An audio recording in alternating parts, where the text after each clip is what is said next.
I make a motion to approve the agenda as amended. Motion by Ms. Hall, I'll second. second by Mr. Kaiser. All those in favor say aye. Aye. Opposed? Motion carries 5-0.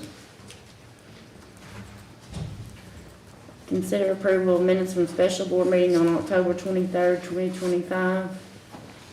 Any changes or anything there?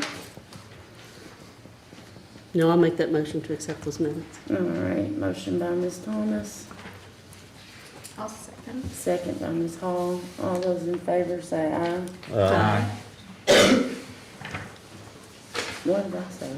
Oh, You said, okay. just want to make sure you. Motion carries 5-0. Consider approval of minutes from the regular board meeting on September 23rd, 2025. I'll make a motion. Motion by Mr. Kaiser, I'll second. second by Mr. Dorsey. All those in favor say aye. Aye. Opposed? Motion carries 5-0. Did I mess you up? Okay.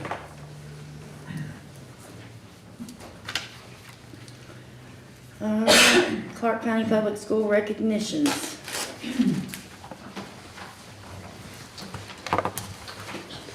Let's go there. Oh, you mean you get to go up there? So we're excited to announce that this year we are tying the Clark County Board of Education recognitions to our portrait of a Clark County learner. And tonight we are excited to honor a student, some community members, and staff members who exemplify the competencies of our portrait. So I'm going to ask Ms. Fitton to go first. Thank you all. Good evening. So at the heart of every successful athletic program are people who care deeply, not just about performance, but about people. Caitlin Crump and Ariana Daniel embody that spirit every single day. This past weekend, our dedicated athletic trainers went above and beyond in their roles. Though, for those who know them, this was not an isolated act. In the world of Clark County athletics, these two names are known by everyone: coaches, players, and parents alike. Caitlin and Ariana have built strong relationships with our student athletes. They know each athlete by name, recognize their potential, understand their needs, and are always alert to possible concerns. Their connections extend beyond the sidelines. They know the parents, where they sit in the stands, and maintain open, caring communication. Their dedication far exceeds taping ankles and providing first aid. This weekend, they demonstrated true compassion and commitment. After a player suffered an injury Friday evening, Caitlin and Ariana didn't simply follow up with a message. They stayed with the family overnight, offering comfort and support. They even ensured the parent had transportation back to their car. That's what it means to be a committed collaborator, fully dedicated to the well-being of our players and their families. We are truly fortunate to have the best athletic trainers in the state, and we are grateful for all they do for our students, our teams, and our community. So at this time, I would like to give this award to Ariana Daniel and Ms. Caitlin Crump.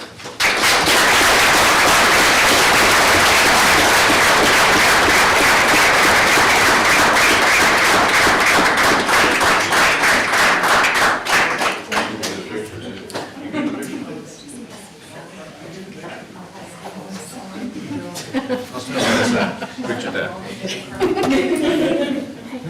Was that our sister that was with you at the ball at the game? She looks totally different.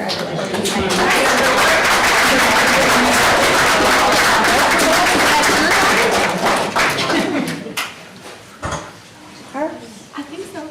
Dr. Wiley?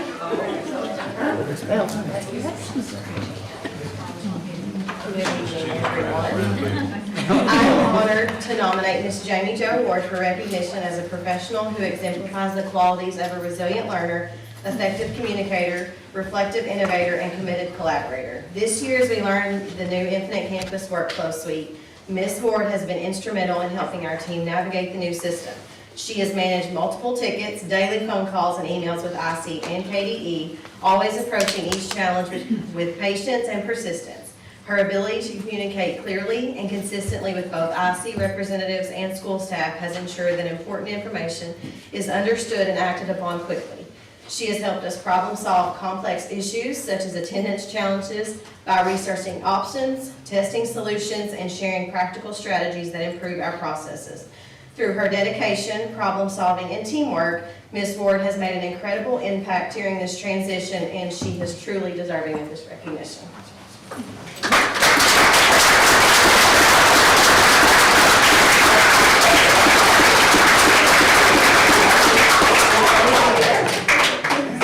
We get to vote up next time now.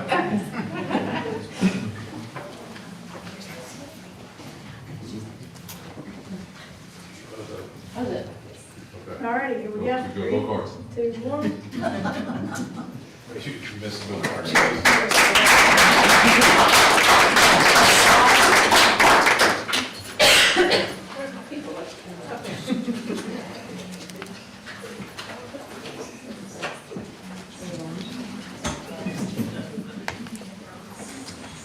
These readers on, you guys. So I don't know if that's gonna help or not. Mr. Jackson is a valued community partner with the Kiwanis Likens Foundation. He exemplifies greatness as an engaged citizen by not only advocating for local support, but also by tirelessly organizing community initiatives that directly address barriers for Clark County children, transforming concerns into tangible, positive change to maintain caring, essential service. And Mr. Jackson has been with us for 20-plus years. He's always trying to find just resources for our families, and we could not do it without those resources, and so we appreciate the community support. But Mr. Jackson have always went above and beyond, and we love him, and we thank you.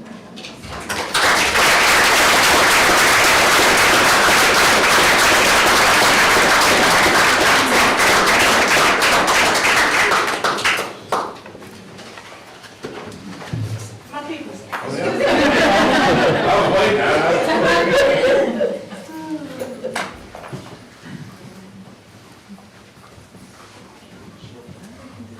Squeeze in.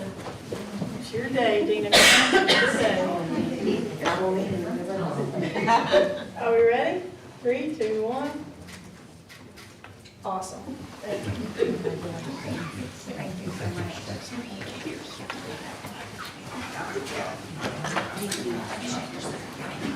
Dr. Hill?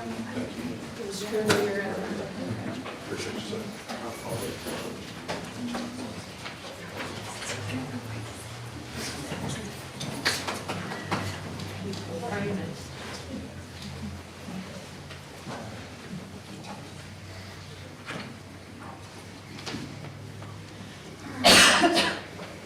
Hi, everyone.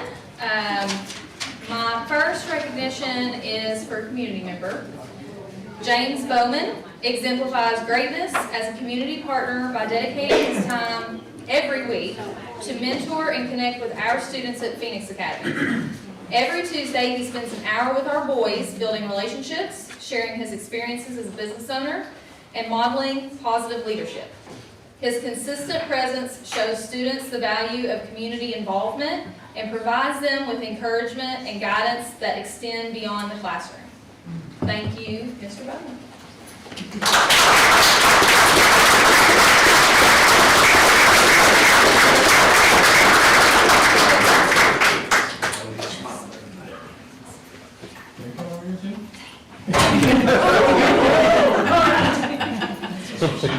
Yes. All right, here we go. 3, 2, 1.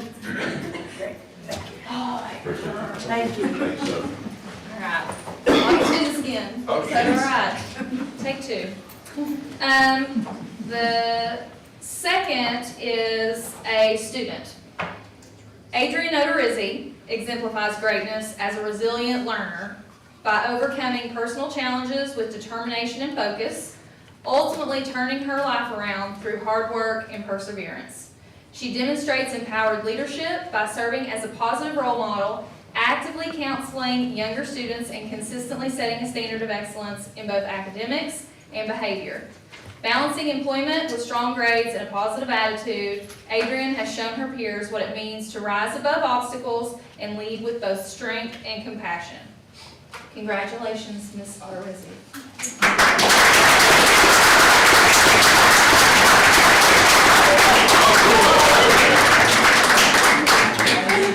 That's you, take that with you, I'll take a picture down. Thank you, sir. Yeah, there we go, she gets it, she's excited. She's ready, she's ready. This side. Here we go. 3, 2, 1. Yes, thank you. You get that, we good? Yeah. Making sure. Yes. Absolutely, you get them both. Thank you, guys. Oh, yeah. That's it. Made another splash. I like it. Big savvy.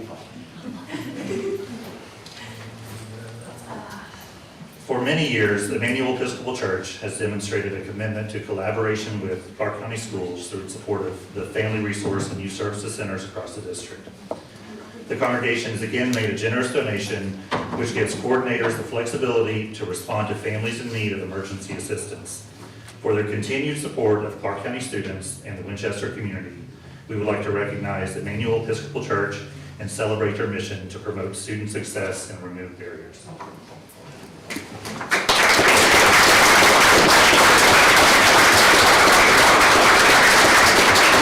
With us tonight, Gloria Branham and Sabrina Puckett,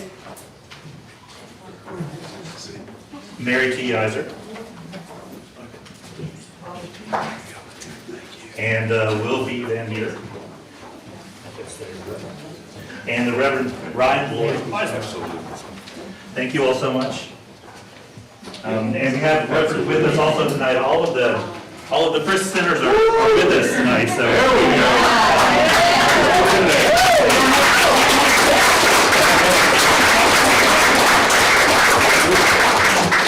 He's a shy man, I'm gonna get him in there. You want everybody in here? Oh, now I do. Get mine first, Sarah. Go ahead, go ahead. Make a row behind you. I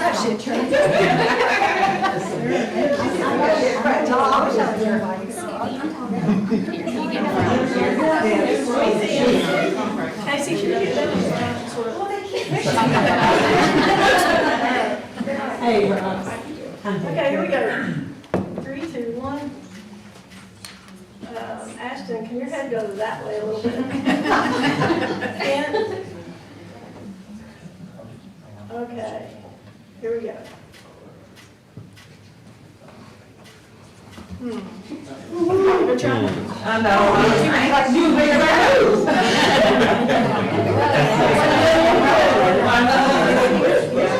Oh, Brooke. I'm Baker, yes ma'am. I know that. Here, I don't.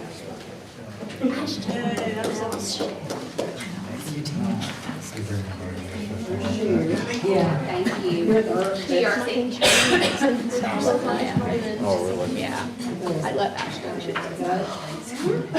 think. Have a minute of the phone journey.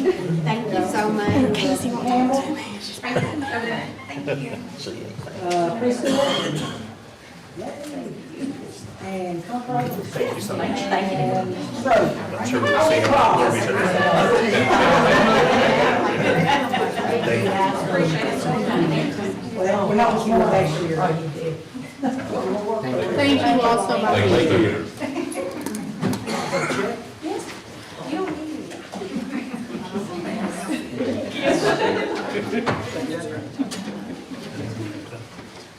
Hello, on behalf of the School Nutrition Department, we would like to recognize Officer Southwood.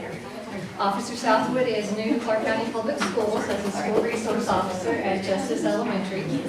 And he has gone out of his way to build relationships with our staff at Justice. On a recent day when there was a lot of emotions and stress that was running high, we had an emergency situation where a staff member had to leave for her child that was admitted to the hospital. Another employee got sick and had to leave. The tensions, you know, it was stressful. And he did not hesitate to put on an apron and some gloves. And he said he didn't need a hairnet. And he jumped behind the line and he started serving students to help us out during this time when we were short-staffed. One of the kitchen members said to me, he's a very smart man and he always makes us and the kids laugh. He sensed the tension and the panic and he tried to create a distraction. The kids went absolutely nuts over it. I would like to recognize him as a committed collaborator for working across the roles, showing kindness, empathy, and teamwork. When I found out what he had done for our staff during this difficult time with unexpected emergencies and being short-staffed without time to get help, I was immensely grateful and I wanted to make sure we recognized his service. Thank you.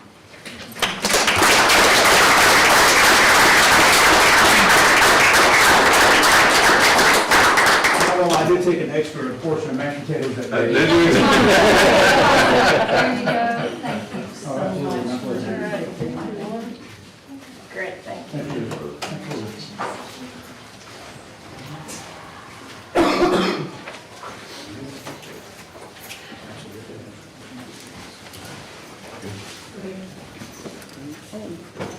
Public comments.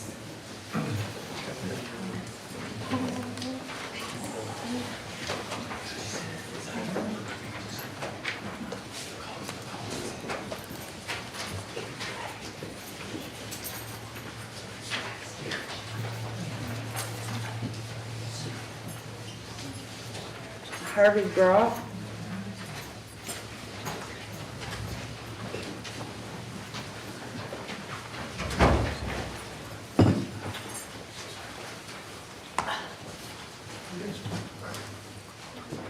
My name is Herbie Brock. I'm at the high school, social studies teacher. I teach freshmen.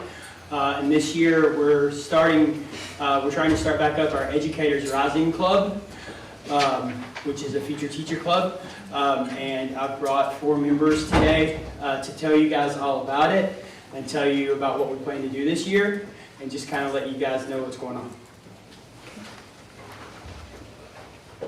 Hello, I'm Lucas Mullins, and I'm here to tell you what Educators Rising is.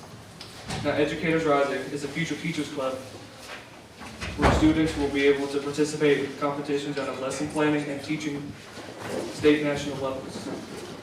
It was originally founded in 1937, but changed its name to Educators Rising in 2015. My name is Christian Aragon, and there are 71 total members in the club, and 18 of them are competing at state, and the names are listed below that. And here's Parker.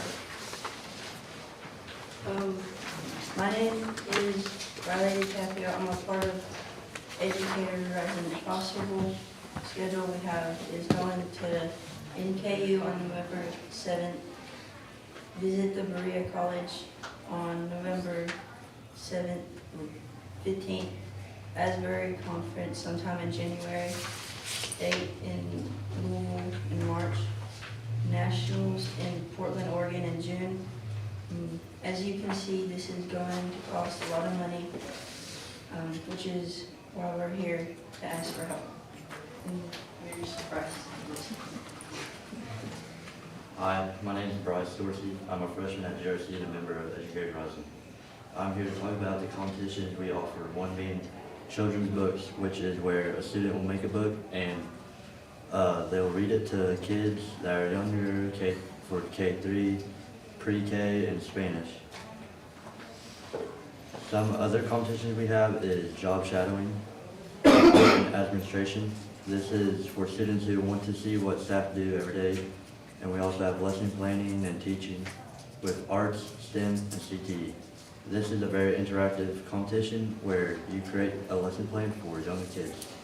We also have a job interview where a student will be interviewed like a teacher or a coach or anything else. So of those 71 members, about 68 of them are freshmen at the high school. So we're a young club, but we've got a lot of students who are really interested in competing. I come from Rockcastle County, where I started the chapter, and we had a lot of success there, and I hope that we can bring that success over here to GRC in Clark County. All right. Does that have any questions? Sounds like a great program. It does. I Yeah, think it'd be very interesting. Yeah, we've always kind of considered it a no-brainer that the school districts kind of bring up their own teachers. And so this is something that, it's not just teachers though, it's also instructional assistants and support staff that all kind of, we foster the next generation during this generation. So that's kind of the idea of the club. Are you guys doing any additional fundraising? Yeah, so yeah, I wanted to thank you, Mr. Dorsey, for inviting us to come and talk today because the way we found out about this is the fundraiser that we're doing is we're selling advertisements on the back of our shirts that we compete in and we wear on all of our club days at school. And so we've already been able to raise about $500 in sponsorships on the backs of our shirts. What we're hoping to do is to be able to compete at the state competition this March and be able to visit some of these conferences at some of these universities and colleges that are nearby. And then our pie in the sky hope dream is that we all place at state and then we all hit the lottery and we can go to nationals all the way on the other side of the country. I do want to thank you guys for giving us this opportunity to come and speak to you guys. The 350, is that per student or is that just for the group? No, sir. Okay. That's our bus. Okay. So on those days, we're going to pay for our own food. We're just hoping we might be able to get our buses paid for. None of these events have registration fees. They're all open because the universities want us to come to their campuses because they hope our students go to those universities, and they're also about building the teacher pipeline as well. So no, this is what it's going to cost for those 18 students that are heavily involved right now. And if more students are involved, if we get all the 71, of course, that'd be a whole lot more.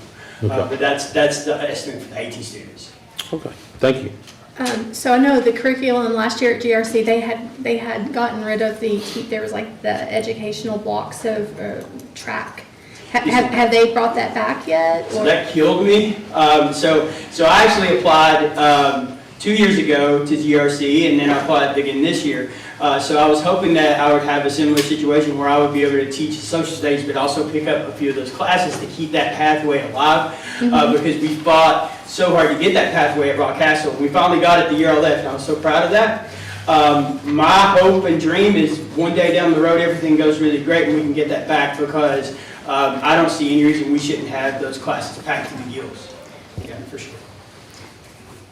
Now, so I want to make sure, so the competitions are these 4 areas. Do they write a children's book? Or? They do, yes ma'am. Okay. They have the choice to do it electronically or by hand. Okay. And one really neat one we're going to try to do this year is a Spanish one where we have a student who speaks Spanish translate it. Okay. And so it's in English and Spanish on the same book. Okay. All right, thank you. I really appreciate you all coming and telling us about what you're doing. And you're meeting on the days that GRC has their club days, is that? Yes, ma'am. We meet on every club day, but we also meet every other Wednesday after school. Okay. And that's where those 18 students that are really into it have been coming back every time. And we practice for our competitions. And right now we're just kind of cramming in all the data for the competitions to get ready. And those conferences at NKU and at Asbury are conferences where we hone our competitions, all getting ready for March. Right. Okay. Outstanding. Thank you. Great. Thank you. Yes, thank you all so much. Thank you. Thank you guys very much. Thank you.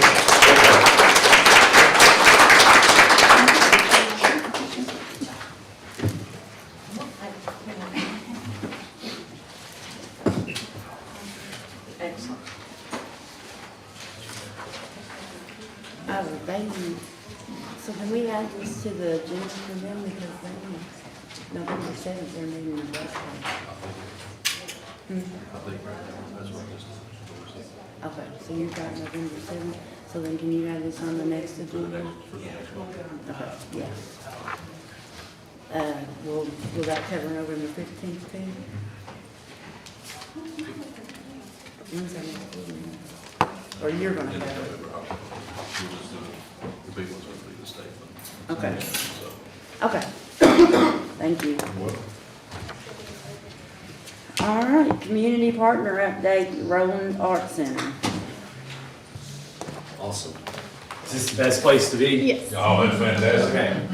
Well, first of all, thank you all for having me. I'm here on the invite of Superintendent Howard. We go way back, actually, all the way back to my freshman year of high school and freshman football. Oh, yeah. And then after that, I got to spend some time with him right when our teen center, the Roland Art Center, got launched while he was at the Phoenix Academy. So, been hanging out with Dustin for a long time, and he's been a big supporter of mine. Maybe not so much my football pursuit, but the nonprofit pursuit, right? So we go all the way back. We have been around, the Roland Art Center has been around since 2013. It's something I'm super proud of, something I've been involved in since then. Right after I got out of Eastern Kentucky University, I got shoulder tapped by one of my favorite people in the world, mentor, husband to Shane Crosby, Steve Crosby. He said, hey, the church is going to launch a community nonprofit. There's a need, there's been a community, survey that was done, and what that survey found all the way back in 2009 was that we had about 60 to 70 students just walking around downtown, not really being productive. Those hours right after school are high-risk hours for them. They were getting into not great things, committing petty theft, a little bit of crime, getting into substance abuse, things like that.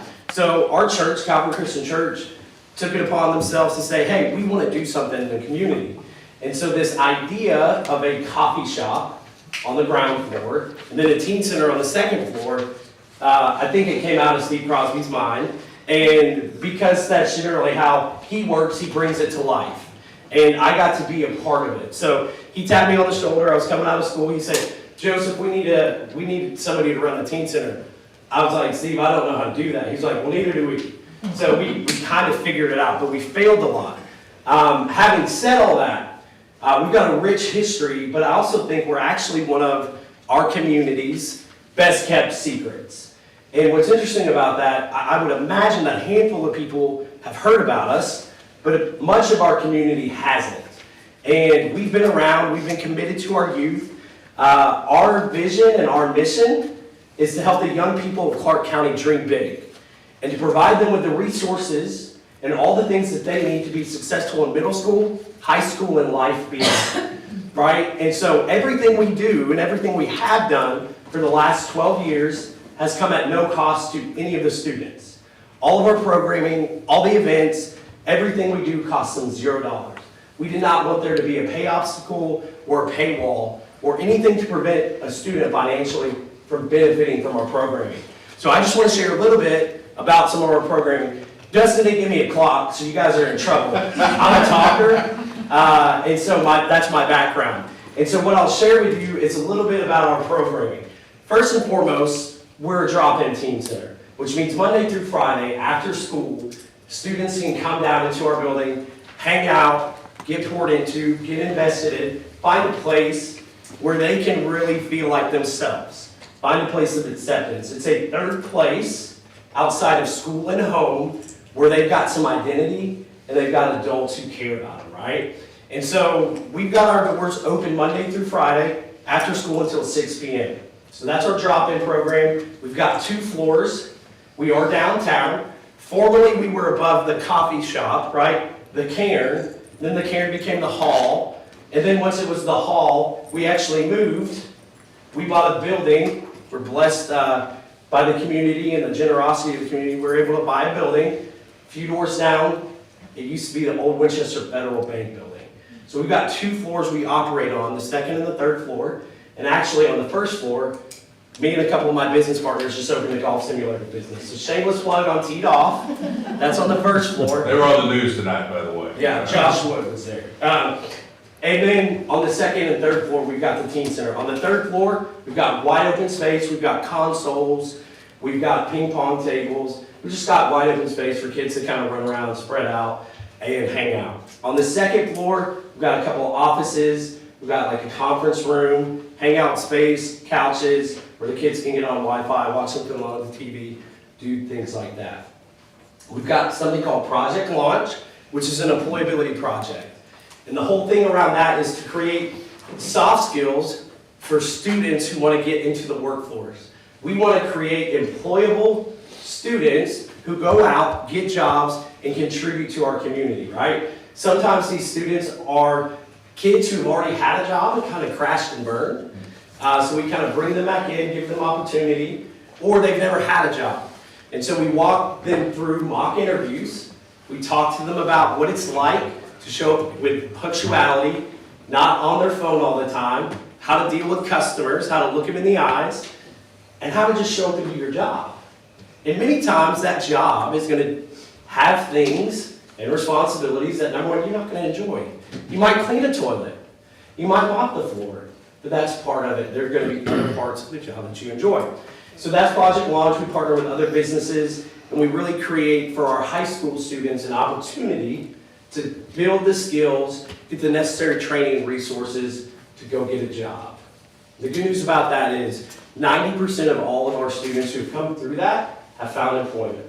And so that's a big praise for us. The 10% that didn't, those were our transient students who have been here in Clark County, had a family or a grandparent in another county and had to move schools or districts, right? So I couldn't track that. One of our other things that we do, this might be something you've heard about, is we provide what we'll call an alternative party after the home football games. We call it a fifth quarter. I'm sure if you've gone to any of the schools, middle and high school, you've seen our hoodies. They say fifth quarter on it, they say rack, they say the party won't stop, all kinds of things. But we throw a party from 9 to midnight after all the home football games, and we generally probably have 50 to 80 students who come to that. And so it's pretty positive. We have food, we have drinks. It's a safe space for the kids to come hang out. And then our last thing, this is kind of our crown jewel program, and really what we partner with the schools on the most. It's called Mentors and Meals. And this program has been in existence since 2016.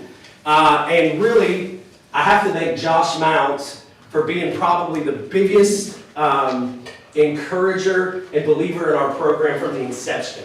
One of the things that I got a hold of, I don't know how I did, but way back in the day, he had this 3-year plan or vision that I actually don't even know who he sent it to, what it was for, but it was a 3-year plan to bring Baker to a certain level of standards. So I read it, went to his office, and I said, Josh, this is a great goal, and this is admirable that Baker wants to do this. But this can't be done by the schools and the teachers alone. You're going to need community partners. And so I pitched them the idea of Mentors and Meals, where middle school students ride the bus to our location. They come in, they get to hang out, they get off the bus, they unwind, decompress, get a snack, and then we have a tutoring hour from 4 to 5. Then we've got high school students from NHS and Beta Club who I don't have to track their grades because they're in clubs that do that for me. And their level of academic success and standard is enough that they can come in and tutor our middle school students. And so from 4 to 5, we have homework hour. We have tutoring hour. We have high school students directly pouring in to our middle school Baker and RDC students.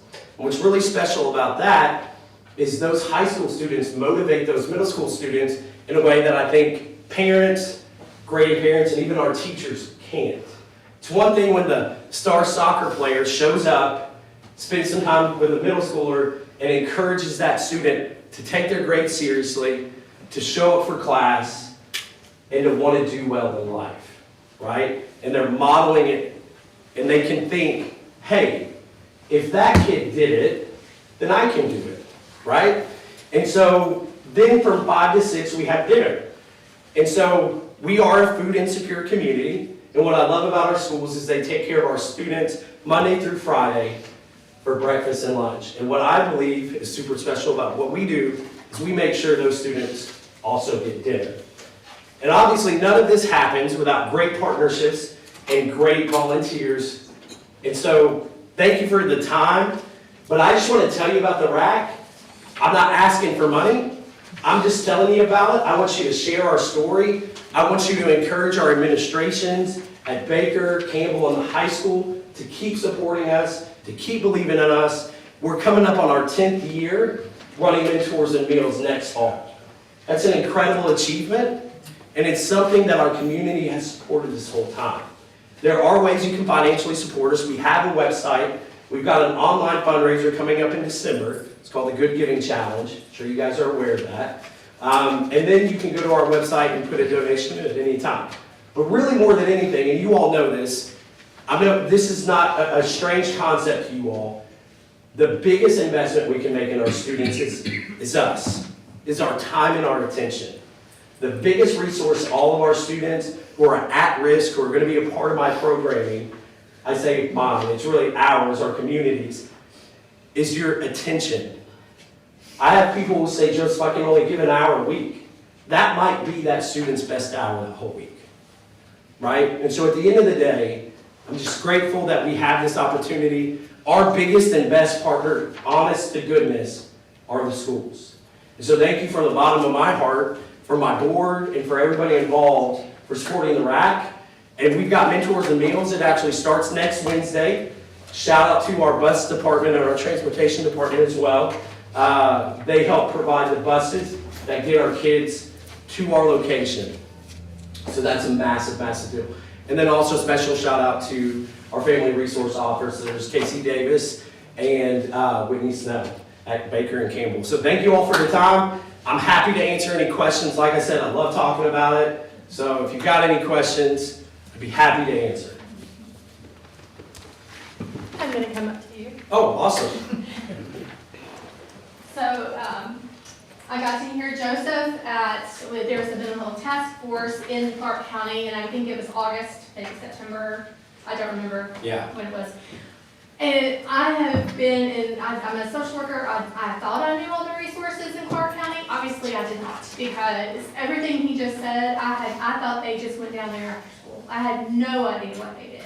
And so I asked Mr. Howard if we could honor Joseph and the RAC as a committed collaborator for the school system. Well, awesome, thank you. Yeah, so I'm sure Mr. Howard will like to be in the picture. Yeah, he's not ducking this one. Not after you made me sound so old. 10 years running the program and I knew it was freshman. Hey, that's true. Hold on. Okay, ready? Here we go. 3, 2, 1. Go Cards, dudes. Go Cards. You're welcome.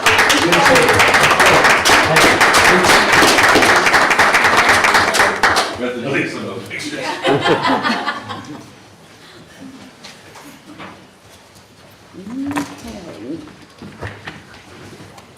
Consider approval of MOA with key assets. Ms. Nelson.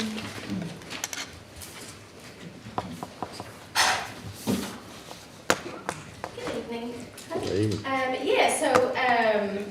This item on the agenda is simply to consider approval of an MOA with Key Assets, which is one of our local mental health providers. They have several students within this community that they service. So this MOA would allow them to provide school-based, individual counseling services to students during the instructional day. And it looks like also, are they going to target a case management too? And they also do TCM. So that's really important to have that. Yeah, we have, whenever we have agencies that provide that targeted case management, really beneficial to have that partnership because it's a wraparound approach to family needs and not just individual student needs. So yes, they also offer targeted case management as well. I make a motion to approve the MOA for Key Assets. A motion by Ms. Hall, I'll second. second by Ms. Thomas. All those in favor say aye. Aye. Opposed? Motion carries 5-0. Consider approval of MOA with Specialized Alternatives for Families and Youth of Kentucky. Yes, so this particular agency specializes in youth who are in foster care. So they also provide a specialized service to students with significant risk factors. So this MOA would allow them to service students within our school buildings. And I'll say, as I've worked for a private agency, it's hard sometimes to get therapy services in because they're in school during the day. But it's also important to have a really good relationship with a school when a child's in foster care. Yes, especially because we can't expect some transients with those students, so. Right. Any more questions, or would anybody like to make a motion? I'll make a motion to approve the Motion MOA. by Mr. Kaiser, I'll second. second by Mr. Dorsey. All those in favor say aye. Aye. Opposed? Motion carries 5-0. Thank you guys very, very much. Thank you, Alex. Consider approval of updated CCPS EC policies and procedures 2025.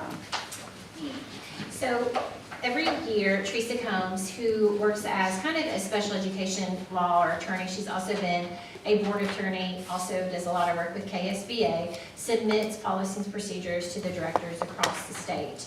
And then we take those policies and procedures, and there are things that are highlighted that we cannot change, and there are things that we have some flexibility. And so when we think about what we want to do that's not just best for our students, but also to communicate better with our families, we would like to change something in our board policies and procedures for special education. And so what we would like to do is propose, and this is compliance with the Kentucky Department of Education and also our federal guidelines. When a student has an individualized education plan or program, they have specific goals that they work on with their special education teacher that are developed based upon a variety of data or data. And so within that, each time that goal is wrote or written, there's a kind of a criterion or also a measurement, also how much time you collect or progress monitor. And we have a goal monitoring program within Infinite Campus that does that. Per the requirements for IDEA, KDE, federal, all such, we just have to report on the overall goal.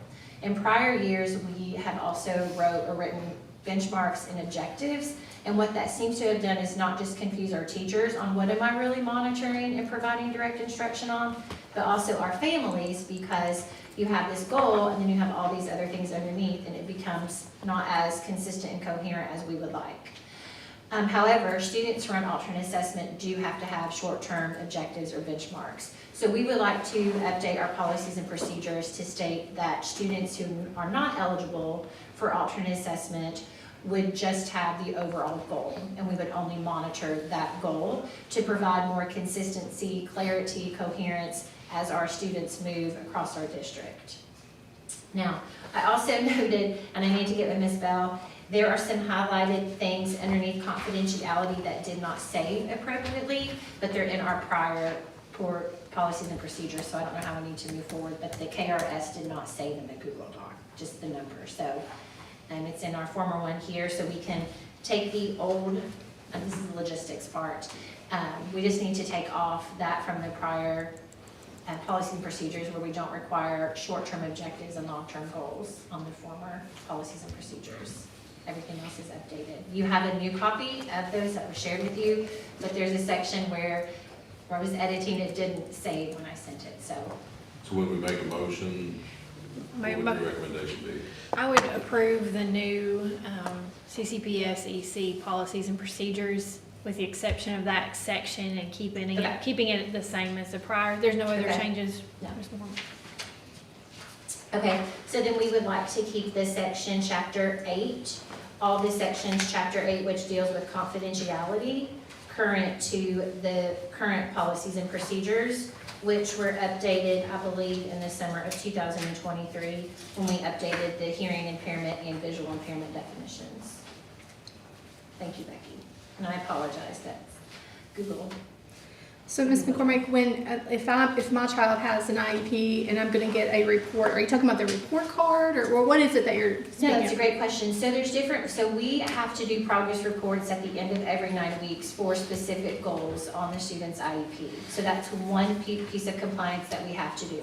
We do not do midterm checks for our goals and objectives because sometimes those goals are only written to be collected every other week or once a month. But we have to, by law, send progress reports home on those goals at the end of every 9 weeks. Then we also report on the annual progress at the annual ARC meetings, which is where we develop the new IEP, But you have to present progress on all of the goals anytime we have an ARC meeting. So even if we met 2 weeks ago to discuss the IEP, we still have to talk about any progress that was collected or made from that 2-week period to when the new meeting is. We're very fortunate that we do have a goal monitoring tool built into Infinite Campus. That's a bit more user-friendly. It's not the best. We still have some area of growth, but that the state does provide for us within Infinite Campus. Okay. Any more questions? No. Do we have to have like a first reading and a second reading of this, or is that just one approval. just one approval? So I make a motion to approve the updated policy, EC policies and procedures, except for Chapter 8 confidentiality, to leave it as is. Anything else needs? Yeah, I think that works. A motion by Ms. Hall, I'll second. second by Mr. Kaiser. All those in favor say aye. Aye. Opposed? Motion carries 5-0. And thank you. Consider approval of Codell Construction for management services of RDC Baker renovation project. So as y'all will remember, we advertised for construction management services for the upcoming project. We only had one letter of interest, and that was from Codell Construction. So I would recommend that we move forward with pursuing Codell to help with their upcoming renovation project. I'll make that motion. Motion by Mr. Kaiser, I'll second. second by Mr. Dorsey. All those in favor say aye. Aye. Opposed? So I just want to make sure I understand, we're just saying that we're accepting them as the construction for management services. We don't have any numbers or anything, right? It's just, okay, all right. I just want to make sure I Give everybody understood. what you know. Yeah. Motion carries 5-0. Consider discussion and approval of schematic design documents for RDC and Baker renovation. And just for your information, the CM or construction management fees are set by KDE as a percentage of whatever this project ends up being, so. Okay, thank you for that. You're welcome. The total of project percentage. Mr. Buckner is going to share just some updates from feedback from you all and from some of the meetings we've had with our architects and Shroud Tate Wilson about the HVAC and mechanical work, and kind of go through some new proposed numbers on the BG1s that we would like to get feedback tonight and then bring in November for final approval. Good evening. Good evening, sir. Good to see you. So starting off, so we have two BG1s. I kind of went through this last month, but the first one that we're looking at, the way that we've approached this in terms of the scope of work is that we're looking at doing roof replacements over at Baker Intermediate and RDC. Both of those roof replacement only projects are consolidated under one BG1. So that allows us to, assuming we ended up having to go with a GC, for instance, without a CM, that could be bid by the same contractor to perform that work. They would have a different subcontractor doing the metal work versus the spray foam installation over at RDC. So that cost is relatively fixed in terms of the pricing that we've received from Spray Tech after their in-depth analysis over at RDC, as well as the estimate that we had to do the work on Baker. So that number has not changed from what you all have seen before. It's still at that construction cost of 4.296. And then the total project cost is 4.9, that once you add in all the soft costs there. That will tick up a little bit with the CM fee. We do typically include that on the BG1s, and we'll have that information on the BG2 and BG3 forms as well. So this number would stay the same moving forward unless we get into potentially removing some of the scope from RDC. If you all remember, last month I reviewed a set of scans with you all. There are a couple areas of the roof where the foam that's existing there seems just fine. My recommendation is that if you're going to have somebody out there doing the work, let's go ahead and do all of it at once. Keeps it under the same contract for the 1-year warranty. Keeps it also under the 20-year NPL warranty moving forward. Everything, kind of across the board with that roof. So, but that's your choice. If we want to look at some savings there, I think that we can potentially take out a little over $300,000 by making some modifications to some of those roof areas that didn't need a whole lot of work. And most of that was on what I call the R wing, the one in the middle, right? That's correct, yeah. Okay, It's- all right. The middle wing as well as the roof over the media center. Media Part of that, and then part of that lobby, the entry lobby. And then kind of in the back of the band wings. There is some leaks in the band wing. We believe that's actually coming from the sidewall flashing where the wall and the lower roof meet, not up high. That seems really clear in terms of the scan information. So we could make some modifications to that, but if we continue on with the typical kind of scarification and recoding of that roof kind of across the board, and then making full down to deck repairs where it's required, again, it would be all under the same warranty. So that is for the first BG one. Now the second one, I have two different options. And this is the primary one that we need to kind of walk through this evening and make sure that we're on the same page with what we want to do. We had initially brought last month a BG1 for the RDC miscellaneous renovation and some associated athletics work there at the RDC campus. That was quite a bit higher than the number that you see here. And we kind of had a meeting with folks here in the district, looked and did another review over at the building and tried to pare that scope back some. So I have included, I don't need to get into it just yet, but there's a document from Shrout Tate Wilson on the MEP upgrades. We've got some highlighted items on there that we removed from the scope. We feel like those components are purely elective at this point. It'd be nice to go ahead and upgrade those while we're doing the work, but it's easy enough to kind of pull those out of scope. Those are things that are operating okay for right now. One of those items we also show as being part of that bid scope is the whole building fire alarm system. That's a large ticket item. It's about $445,000. That's also something that's relatively elective and can be done as an alternate for this project. That means at the time of bid, if that number is high and you all don't want to pursue doing that work during this construction project, we can kind of hold off on that for right now. If things come in favorably and the costs come in a little bit lower than we were thinking, then we can go ahead and add that to the scope with the contractor. So, Do we know how old the fire alarm system is right now? Are it like different stages? I mean, I could see it being like different. So the area, so what ended up happening there is there was an idea that we wanted to try to upgrade the alarm in the H wing in particular, just due to the age of the system. I don't know the specific age on that right now. Okay. In order to do that with the systems that they have, we'd have to upgrade the whole building at the same time. Right. So that's why the costs kind of jumped the way that it did. Okay. Now, since we're not getting into above ceiling conditions or anything like that for the HVAC upgrades, everything's kind of in classroom down at floor level. We're not gaining a whole lot of time in terms of the contractor being there on site and having the efficiency of already removing ceilings and things like that. So that's something that's easy to kind of pull out as an alternate, and that would be my suggestion if that's okay with everybody. In addition to this, one of the areas that we're considering the core components of the work at RDC is the HVAC upgrade with the numbers that are in that spreadsheet. A turf system going over the football field, as well as expanding that to accommodate soccer. Right now, that'll eat into the parking lot a little bit behind RDC. That we'll have a little bit of a retaining wall there. That number is also included in this total amount. That's why it seems a little bit high. But the idea there, based on the survey information that we get, would be to do a 55-yard width soccer field. That will allow you all to host district meets in addition to kind of general multi-use practice and games here at RDC. The second athletics piece is turfing a 40-yard practice field just outside the field house over at GRC.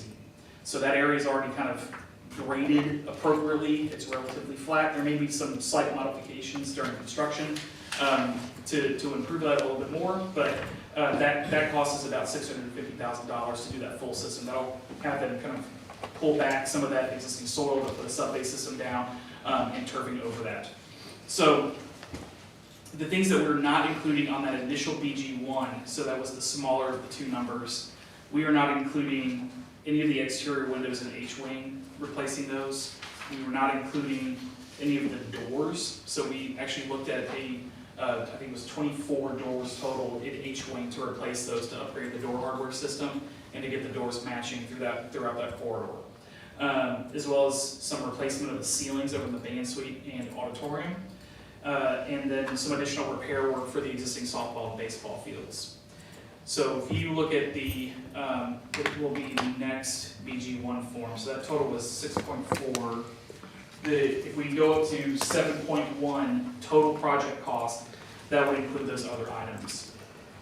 So we have the ability to go up to 10 alternates for the project, and my recommendation is always to kind of make use of that. It gives you a lot of freedom and flexibility on bid day to determine what you all want to do. I would suggest doing the windows as an alternate. So if you want to look at just the public-facing windows like we talked about before in H-wing, that would probably be in the neighborhood of $250,000 to remove and replace those with a storefront system similar to what we have over at Phoenix. When you say H, you mean the one that's straight from the main office, that wing? No, not in the front. The one on the It would side? be kind of around the back, the kitchen cafeteria side, around to the Okay, back side of the gotcha, building would be the ones that we're looking at in particular. Okay. Everything kind of in the front has already been updated between the work that was done at the front entry lobby, the administrative suite, as well as the media center addition. The classroom wings themselves are, just based on where there was some initial window replacement and the construction of the R wing there, those are relatively in good condition. So it's just the H wing windows that we're talking about here. There's a set of windows that is between the D wing corridor that was added in a little breezeway, and so we're thinking for now you can probably avoid doing those. I don't think they're having any issues in terms of leaks or anything like that right now, and cut about $100,000 off the cost of this. The other alternate we could potentially take would be to do the media center lighting. That's not included in the base bid cost, but if we look at doing the ceilings in the media center too, there's a lot of sagging with the 2x4 tiles in there. We could come in and replace the pads in that area, leave the grid, and add in interstitial members to do a 2x2 system instead, which is going to be less prone to sagging over time. If you're going to do that, you might as well go ahead and do the lights at the same time. So again, that can be alternate work. You can decide to take that or leave it come bid day. But other than that, we have plenty of room to do alternates on the project. We'll typically do door hardware, owner preferred control system for the HVAC system as well. So, As far as the parking lot, I mean, there's lots of parking area there. So is there a bunch of concern about extending the stadium or the field any? Not really a stadium, but. I don't think we have any concern. I've been back there several times, even during the school day, and they're rarely used, so. Okay. and it would just be affecting one row on that back side where that would expand out, so it's not. It's hard to tell when you drive by because it's such a big parking lot. It's hard to know. So, okay. That's good though, that we can, so what you're saying is to make it bigger so that if there's soccer games, then it would fit the soccer field. Is it, okay. Yeah, the field's not soccer legal right now, the Okay. football field isn't. And soccer lines are just a little bit wider than football field Okay. lines. Didn't know, learned something, so. All that to say, the kind of strategy we went through since the previous meeting was to try to rein in that cost. I think we were kind of hovering around 16, 17 previously. We've kind of pulled that back into a total cost of about 12. So we tried to get it closer to 11. We were still, even with just doing the core items, we were still like at 11.5. So we weren't quite hitting that benchmark number based on what we're seeing now. With the CM on board, it may be that we start to look at some of those. They may get some information in from some of the local contractor base and can put some, kind of tighten the numbers up a little bit more. So again, this is still an estimation. We still have to be approved. We'd have to bring the BG back, and then we'd have to put it out the bid. And at that point, we would get real numbers. Yeah, we know more. Yep. So moving forward, assuming that everybody's okay with that path and what's included in the scope on that second BG form, and I can adjust it based on the alternates, we would come back next month with the BG2 and the BG3 form for the project. That'll be just a little bit more information, but that allows you to kind of move on past the design development phase with the project and into construction documentation. So right now, we're also asking for schematic design approval. We're well past that for both of the projects as is. I'm not gonna go through all the drawings, I do have them, but I'm not gonna go through them, sorry. If you have any questions on those, you all should have a copy of those files, feel free to reach out to me.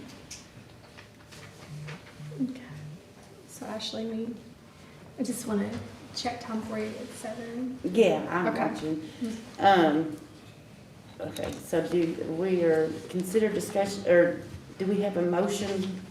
We need to make an approval for Cordell. Oh, no, we've already done that. Yeah, we've already done that one. So we're on 6. Now, don't confuse me. I'm confused. I'm sorry. We need to approve of the schematic Schematic design design. documents. Okay. I'll make a motion to approve the schematic design documents. Motion by Mr. Kaiser, Second. second by Ms. Hall. All those in favor say aye. Aye. Opposed, motion carries 5-0. All right, I will turn it over to you now. Okay. All right. I will Mrs. Rowland has to go to another meeting, so. Our next agenda item is consider review and approval of proposals for the Clark County RDC site survey. So in order for us to do any of the work with the turf on the football field, any potential future athletics work over at RDC, we need to go ahead and get a site survey completed for that project site. So right now, we're looking at doing the entirety of the projects that you'll see here, everything that's in the red bounds. For what we're looking at, obviously, here is the football field. We're looking at expanding this into this row of parking on this side. So they're going to be surveying all this information for us in order to put together the site drainage drawings for the turfing of the football field. So we had 3 surveyors send back proposals. Thoroughbred, who is the one that we were looking at here, and we're suggesting that you all go with them if you all are amenable to it. They were the lowest in terms of cost at $21,000. They also had the fastest turnaround time of about 4 weeks. So the other 2 were in the 6 to 8 week range and were more expensive. Okay. We've confirmed their costs with them, and they're good to scope and everything like that. So what we need to do is approve the proposal for Thoroughbred. Is that what you're saying we need to do? Okay. Does anyone have any questions? Okay. Do I have a motion? I'll make a motion to approve it. Okay. So I have a motion to approve I'll second. the Thoroughbred. Let's make sure we have it right. Thoroughbred. Yes, Miss Lee. Okay. So all those in favor, say aye. Aye. Motion passes 4-0. Okay. Right now, we do not see a need to do any further surveying over Okay. at the fieldhouse site for the practice Oh, field. GRC. We have the as-built documentation, we know the grades that we had suggested putting in. If that's slightly off, right now, we can suggest that we do something during construction to make some adjustments there, but we typically have about a 1/4 to 1/8 of an inch tolerance for the grades there, so. Okay. Anyhow, that's it. All right. Thank you. Thank you. Thank you. Thank you all. Okay, our next agenda item is our student learning and instructional services. We have a Department of Early Learning update by Mrs. Jillian Black. Hello. Hi. So, I'm excited to be here tonight to give you a little update, a brief update on the great things that are happening in the Department of Early Learning. And so I'll start with the Cardinal's Nest. It's a licensed Type 1 facility, child care center. We service 6 weeks old to 3 years old. So as soon as they turn 3, they transition to preschool. And we currently have 50 children in our program. There are 20 infants, which are 10 and 2 infant classrooms. So we have 2 infant classrooms with 10 infants in there. And we have 30 toddlers across 3 toddler classrooms, which one just opened up not long ago. And we have 15 staff members at the Cardinal's Nest. We just started utilizing a curriculum called Funny Dapper. And we just started that within the past month, so we are getting into that and learning about it, but it's going great so far. And one thing that we just found out about 2 or 3 weeks ago is that we put in for this quality improvement stipend for the state. And we received it. So we got $12,300 that will go towards professional development and our curriculum, health and safety. So that was excellent news for us. For those who work in the Cardinal's Nest, they have to have TRIS hours. So it's a little different. So it has to go through actually a TRIS trainer, which are not cheap. So this was really nice to receive to help give that professional development to our staff. And so as we have done, we are growing at the Cardinal's Nest. We have grown 3 times since opening in January of 2024. And I'm here to announce that we're growing again. So we are going to be opening a toddler room, our 3rd infant room on Monday. And so that'll open on November 3rd. And with the opening of this room, we officially have no one on our wait list. So all of our employees in the district have a place for their infants and toddlers. So that's great news. And I'm going to overload you with some cuteness next, because we have to have cuteness. Oh, look at it. So there's some of our precious infants and toddlers at the Cardinal's Nest. So I didn't know if anybody had any questions for the Cardinal's Nest. So other than this sweet. cuteness. This is why I put this on here, because you would focus on the cuteness. Okay. It worked. It did. All right, so the next program that I'm going to talk briefly about is the preschool, because that's the other program under the Department of Early Learning. And as Mr. Howard talked about last board meeting, we are a level 5 all-star program, so that's a huge accomplishment for the preschool. We serve 3-year to 5-year-old, and like I said, from the Cardinal's Nest, when they turn 3, we actually have one start on Monday. She transitioned from the Nest and started with us on Monday, so they just swoop right on over. They fly right out of their nest and into the bigger nest. So we have 317 students currently at the preschool, but we enrolled 4 new students on Monday, so that did grow over the weekend. We have 19 classrooms, and we have about 80 staff members, 2 speech therapists, an occupational therapist, a physical therapist, and then we have a vision and hearing teacher too. We are a blended program with Community Action Council, which is also known as Head Start. And then I just thought I would talk about some of our partnerships, because we have some amazing partnerships at the preschool. One of those is our Splash class, which is through Winchester-Clark County Parks and Rec, Friends of Parks and Rec, and you see a lot of our pictures, but that's where we can offer swim lessons to our 4-year-olds at the program. And so Mr. Howard was very gracious to provide the bus transportation, and we wasn't too sure about how this was going to work this year, but it's actually gone phenomenal. So they offer the library over there, so we take 2 classes at a time, and we use the library to do some things with our students while they're waiting for their swim class, and then we switch it up, and then those kids go to the library and play while the other classes having swim lessons. But it's a great partnership. We also partner with our Clark County FFA students, and they come over monthly and do ag lessons with our students. And last week, or what's last week, fall break? Whenever it was. Last week, I think. Was we have fall break last week? I don't know. No, 2 weeks ago. So last week, it's busy. Last week, we took 283 preschoolers to Avalon Farm on a field trip. And we did this because the FFA students, they sent us 25 FFA students, and they did a fantastic job with our little cards on helping us keep 283 students in the farm, going through all the animals, and they did a great job. I cannot rave on how well that went that day. So we're so thankful. Corn maze, correct? We did not do. That was a directive. We're not taking 3-year-olds to the corn maze. We did. But we might do it last year, because this was really good. It was really good. But another thing about FFA is we are able to provide this opportunity for our students and families at no cost to them. Avalon Farm really worked with us to make that allow that to happen, so that was awesome. We also have BAM, Be a Man, so we have male volunteers who come in and read and do activities with our young male students. And then, just to kind of talk a little bit about our family engagements that also bring a lot of community partners. One of our most recent ones was our Fall Festival, which was on October 9th.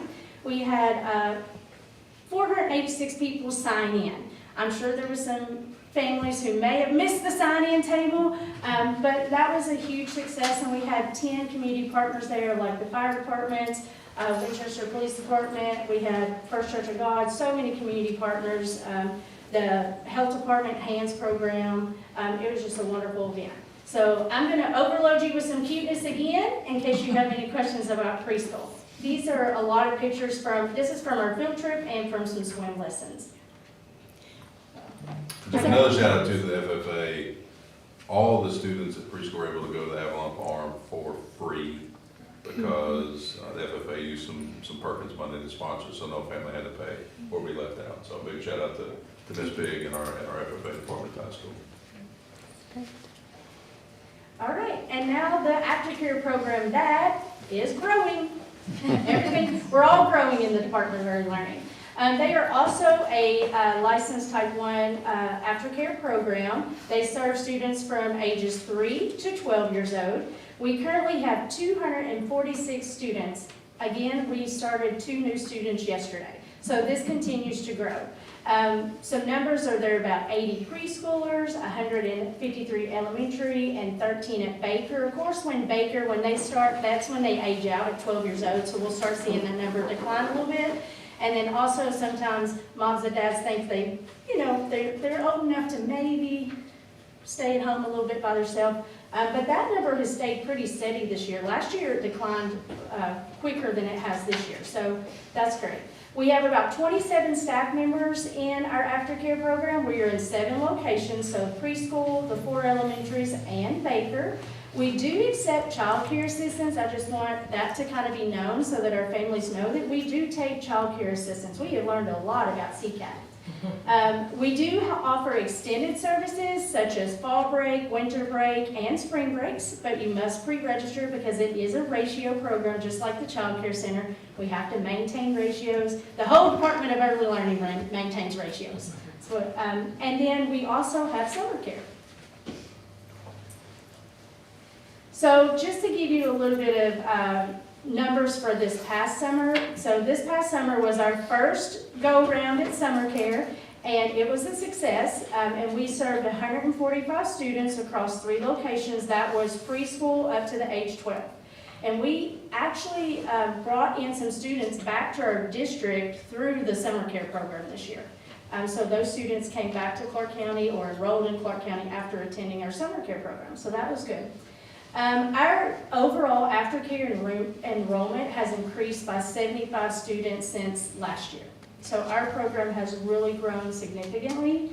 This fall break, we served 107 students this past fall break, which clearly was 2 weeks ago, not last week. And then we stepped out of the box and we took them on a field trip. And we went to Avalon Farms too. So we took the fall break aftercare kids to Avalon Farms, and they had a great time too. So the 1st of November is when we will open up pre-registration for winter break. So like I said, we do pre-register for our breaks because of the ratios. And then we are already planning summer care for 2026 because we anticipate that it's going to grow as well. So, and here's the last overload of cuteness. So from our summer care or aftercare program.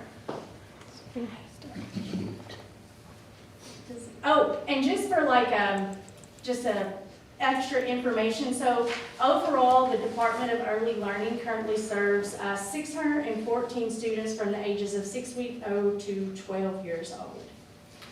So, It's amazing. fantastic. Does anyone have any questions for Mrs. King? No, I just think it's great. The program's really taken off. I'm excited about it. Yeah, Great. we are too. We're growing. Yeah. That's what Mr. Watson and Mr. Brennan always loves to hear when I come and say, oh, we're growing, we need more space. Thank you so Thank you all. Okay. Everybody good to keep going? Yeah, Everybody good? I'm good. Okay. Our next agenda item is our Finance and Human Resources update, and so I'll ask Ms. Felicia Ellis to come up and talk about our financial update.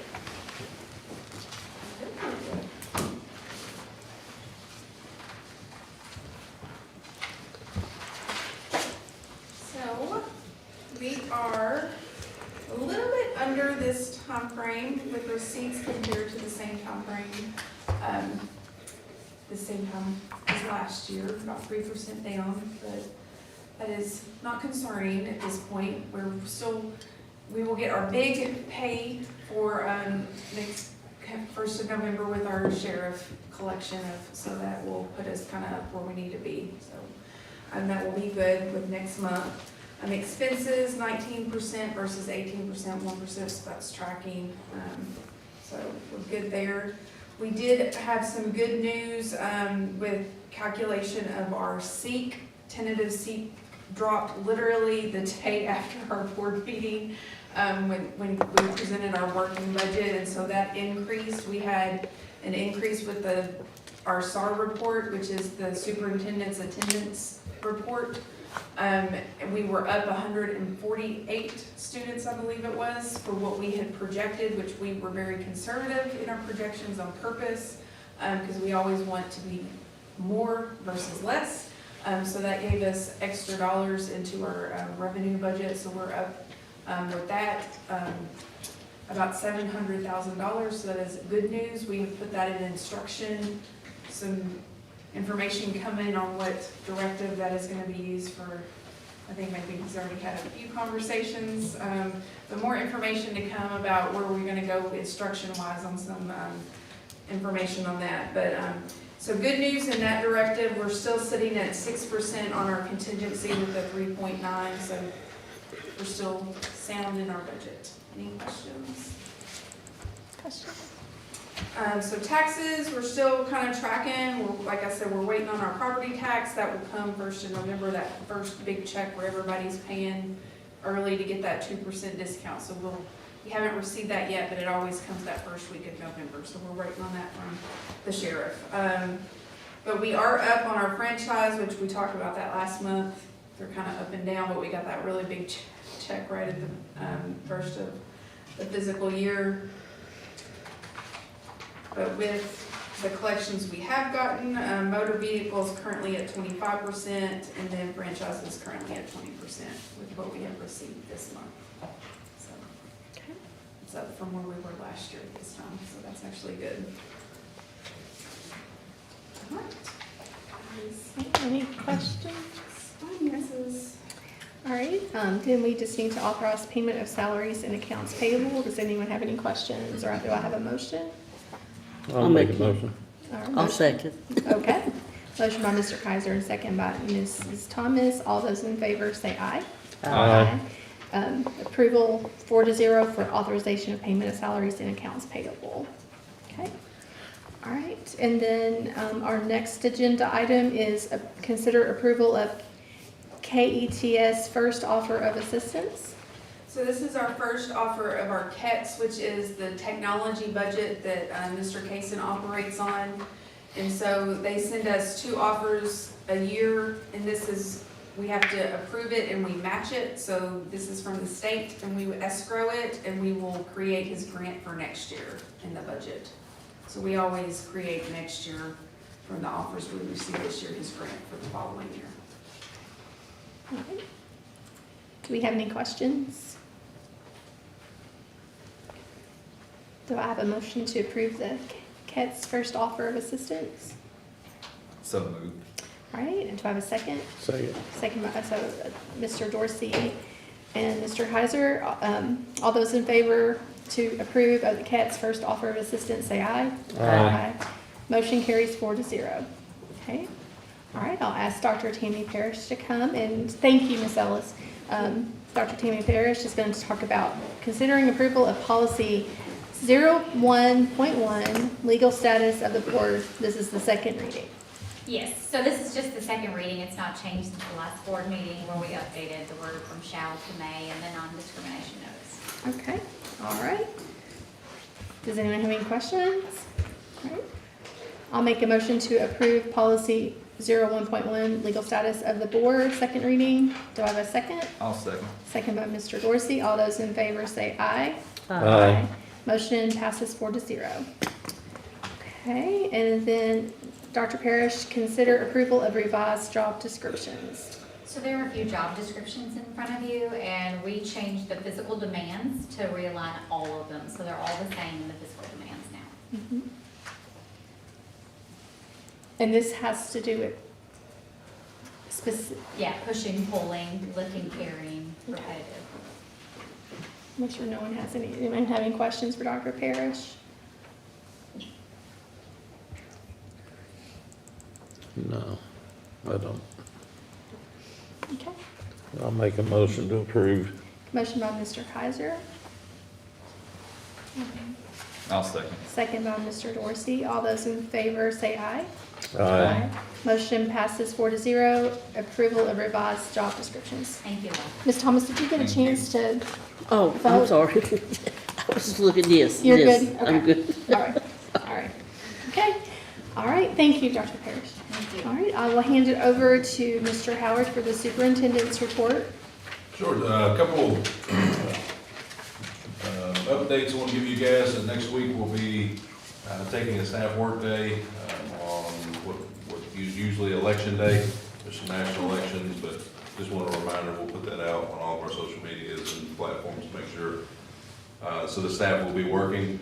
The initial plan was to do a deep dive on our Kentucky State Assessment results. However, those have been delayed, so we won't get them as a district officially until November the 17th. So we're working with principals to review those. It's the latest we've ever gotten them. I'll leave my statement at that.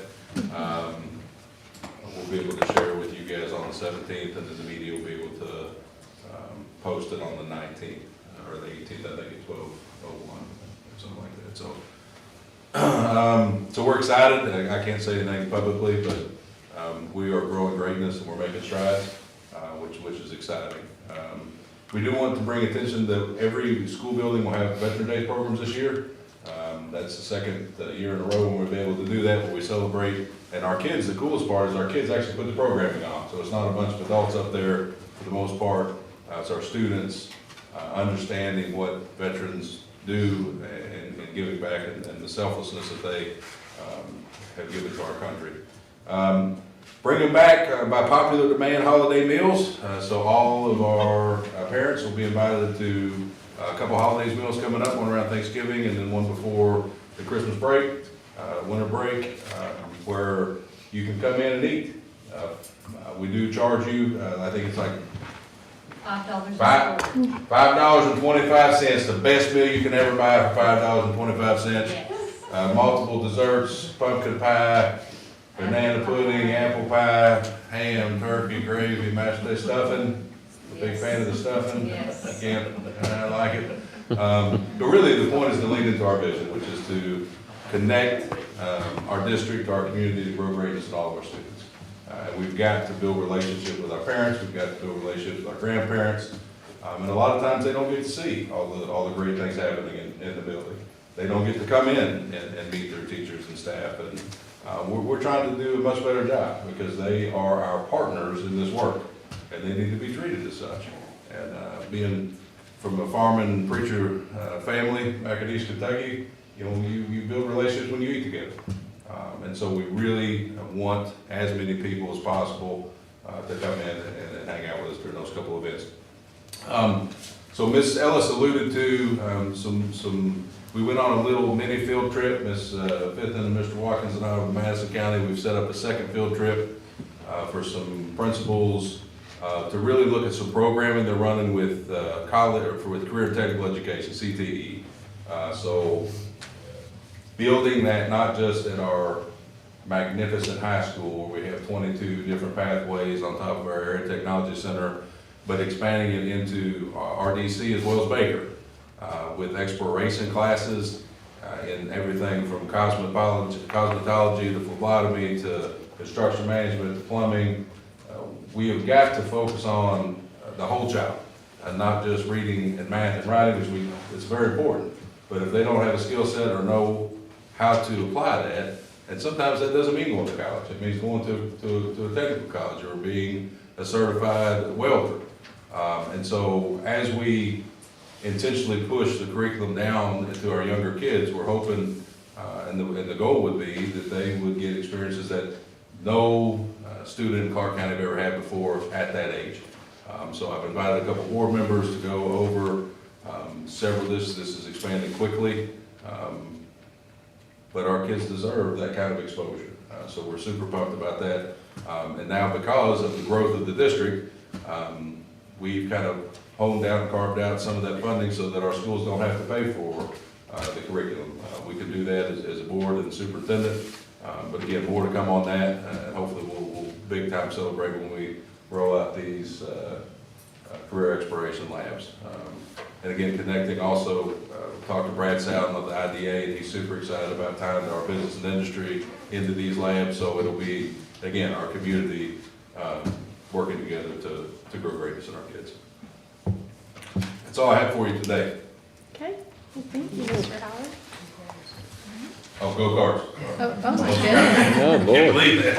Yeah, so, must be excited about CTE. Okay, our next agenda item is consent agenda items. Do we have a motion to approve these consent agenda items? I make a motion to approve the consent agenda items as amended. Oh, good point. So we did amend the last one, the date for the GRC girls basketball team to travel. Okay, do I have a second? I'll second. Second, Mr. Kaiser, first by Mr. Dorsey, second by Mr. Kaiser. All those in favor say aye. Aye. Ms. Thomas? Aye, yeah. Okay. Motion passes 4-0. Okay. And now we need to adjourn to closed session. I need a motion for adjournment to executive session per KRS 61.810(1)B, deliberations on the future acquisition or sale of real property by a public agency, but only when publicity would be likely to affect the value of a specific piece of property to be acquired for public use or sold by a public agency, and KRS 61.8101C, discussion of proposed or pending litigation against or on behalf of the public agency. I need a motion to adjourn to closed session. I'll make that motion. Thank you. I'll second. All those in favor say aye. Aye. Motion carries 4-0. We are now in closed session at 7:28 p.m. Hi, Ms. Bush.